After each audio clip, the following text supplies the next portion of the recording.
Not yet.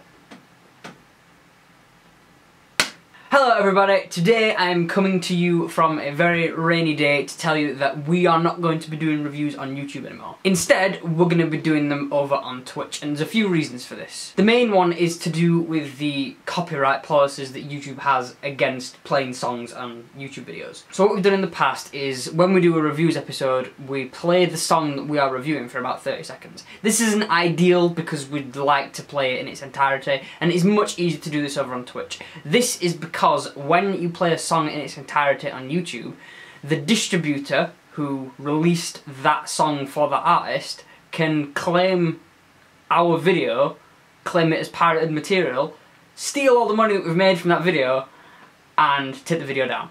So there is also a chance that they could actually give us a proper copyright strike, and you get 3 of those and then your channel is deleted.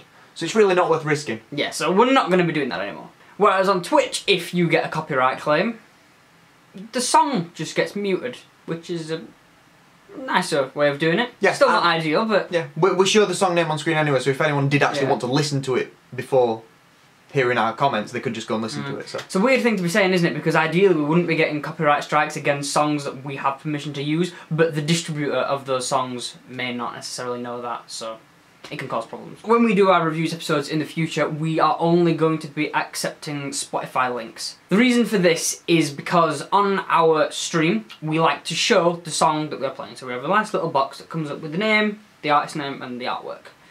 That's kind of nice to have, and that can only be done from one platform. Yep, and the program we have chosen is Spotify. So we could have picked any streaming service for this. Obviously we've picked Spotify because it is the most popular, which also means that we're not going to be accepting MP3 files or WAV files just sent to our email anymore. So this also means that we are only going to be reviewing stuff that is actually a final released product on Spotify. We're not going to be reviewing demos in the episodes anymore, but if you still want to send us your demos over email, we will still give you some feedback over email. And ideally, if your song is still in a demo stage, you shouldn't really be wanting it broadcasted publicly anyway. So go over to Twitch and follow us to see when we go live and enjoy our attempts at streaming. Yeah, we aren't very good. Sorry about that. It's alright. We will get better.